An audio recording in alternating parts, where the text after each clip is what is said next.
सार्वभौम सार्वायुषागाधापराघात पृथिवी समुद्र पर्यंताया एकरा।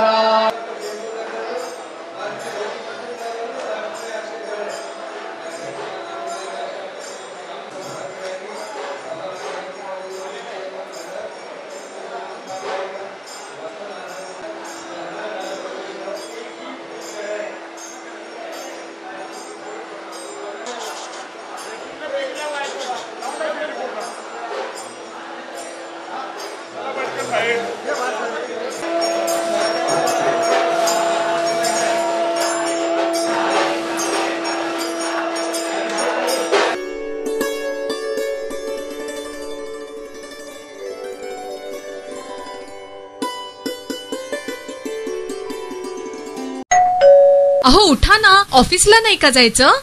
अगं मला आज फ्रेशच वाटत नाही, काही करायची इच्छाच नाही. अहो मग तुम्ही आजपासूनच न्यू युनायटेड फार्मसीचे गुड मॉर्निंग चूर्ण घेणं सुरू करा. अपचन, मलावरोध, बद्धकोष्ठ, आम्लपित्त आणि पोटाच्या तक्रारींवर खात्रीशीर आयुर्वेदिक उपाय. गुड मॉर्निंग चूर्ण.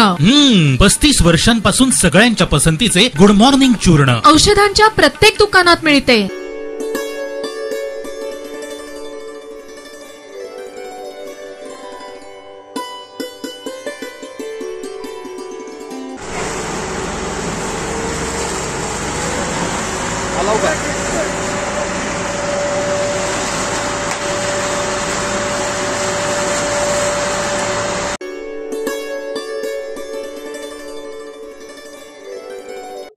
पुरुषोत्तम दत्तात्रय मोरे, संत तुकाराम महाराज संस्थान अध्यक्ष. आज आनंदाचा दिवस आहे, नवे आज सोनियाचा दिवस, वर्षी अमृते पाहिला. खरंच आनंदाचा आणि भाग्याचा दिवस असं का म्हणा. जगद्गुरु तुकाराम महाराजांची उंची किती म्हणा तर अनुरेणू या तुकडा तुका आकाशावर. तुकाराम महाराजांचा विना आकाशावर व्यापक. तुकाराम महाराजांची गाथा ही पंचम वेद आहे. तुकाराम महाराजांचे चिपळ एक वैशिष्ट्यपूर्ण आहे आणि सगळ्यांना वैशिष्ट्य असणारी जगद्गुरु तुकाराम महाराजांची पगडी जी बनवलेली आहे तर त्याचं दिलीप सोनेगरा यांनी दिलेलं आहे. आम्हाला लोकार्पण केलं तर ते नुसती दिली नाही तर त्याचं गिनीज बुक रेकॉर्ड झालेलं आहे. म्हणून संत तुकाराम महाराज संतांना, सर्व वारकरी लोकांना, सगळ्या भावी भक्तांना त्याचा खूप खूप आनंद होत आहे. नमस्कार, मी शैलेश यादव. तुकाराम महाराजांची पगडी बनवण्याचा हा जो मला मिळाला आहे याबद्दल मी या मंडळाचा खरोखर आभारी आहे. पगडी बनवायची याचा मला फोन साधारण 2-3 महिन्यापूर्वीच पवन सोळंकीचा मला फोन आला होता की वर्ड रेकॉर्ड केली आहे, पगडी बनानी आहे. मी म्हटलं ठीक आहे, एक बनवूया पगडी. तर मग त्यानंतर त्यांनी आम्हाला आम्ही रिसर्च केला की याच्या अगोदरचं रेकॉर्ड कोणाचं किती आहे, काय आहे, आणि ते रेकॉर्ड मोडण्याच्या दृष्टीने आम्हाला ही पगडी बनवायची होती. सर्वसाधारणपणे जुने जे उदयपूरचं जे रेकॉर्ड आहे त्याच्यापेक्षा आम्हाला मोठी पगडी करायची होती. तुकाराम महाराजांची सर्वात मोठी पगडी पहिल्यांदाच घडते. मग तुकाराम महाराजांची पगडी कशी असेल, मागून कशी असेल, साईडनी कशी असेल, याच्याबद्दल आम्हाला थोडासा रिसर्च करावा लागला.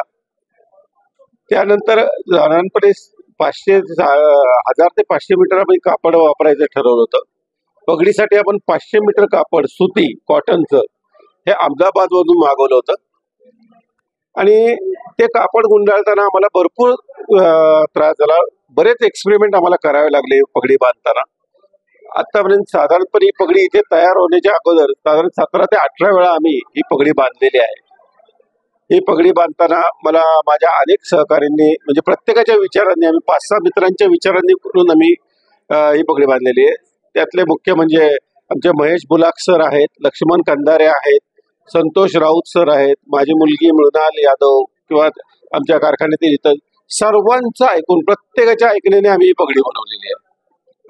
प्रत्येकाने मला वेगवेगळे सजेशन्स देत गेले, त्याप्रमाणे आम्ही पगडी बांधताना चेंजेस करत गेलो. असं करता करता 18 वेळा बांधून झाल्यानंतर आज ही पगडी आपल्या समोर पूर्ण झालेली दिसते आहे. पगडी पूर्ण झाल्यानंतर त्याचं कापड हलू नये म्हणून आम्ही त्याच्यावर प्लॅस्टिक ग्लूचा स्प्रे केलेला आहे. तसेच त्याला किडामुंगी लागू नये किंवा कापड कुजू नये याचं त्या दृष्टीने आम्ही केमिकल्सचा त्याच्यावर मारा केलेला आहे. पगडी दिसायला नुसतीच पगडी देऊन उपयोग नाही म्हणून त्याच्यासाठी आम्ही थोडं छोटंसं स्टँड बनवलेलं आहे आणि त्याला एक तिलक लावलेलं आहे, त्यामुळे पगडीला जरा उठाव आलेला आहे. तर आज ही पगडी इथे लागलेली पाहून आम्हाला खरोखर खूप आनंद होतोय की आपल्या हातून झालेली एक कलाकृती एक कायमस्वरूपी तो आपल्या देहू मंदिरामध्ये स्थापन झालेली आहे. धन्यवाद. मेंटेनन्स आपण भविष्यात कसं नियोजन केलं?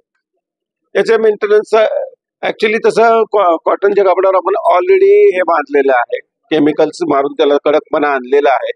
झुरळ किडा मुंगी लागू नये याची आपण काळजी ऑलरेडी घेतलेली आहे. आता हे जे आहे हवा पॅक बंद एकदा केलं की फक्त डांबराच्या गोळ्या जरी तुम्ही आतमध्ये टाकून ठेवल्यात तरी शेवटी आपण याला खळ वगैरे हा प्रकार वापरलेला नाहीये की जेणेकरून किडा मुंगी वगैरे लागेल. असं आपण केमिकलचाच वापर केलेला आहे त्यासाठी. हा बाकी जे चिकटवण्यासाठी किंवा याच्यासाठी जे मटेरियल वापरलेले टोटली सिंथेटिक मटेरियल आहे. सिंथेटिक मटेरियलला कुठलीही कीड वगैरे लागत नाही आणि त्या दृष्टीने विचार करून आम्ही पगडी बनवलेली आहे. याच्या आतमध्ये जे आहे ते कडक हिटलॉनचा वापर आम्ही त्याच्यामध्ये केलेला आहे की ज्याने आतमध्ये गरमी वगैरे काय होऊ नये, त्यामुळे ते खराब होऊ नये पगडी यासाठी.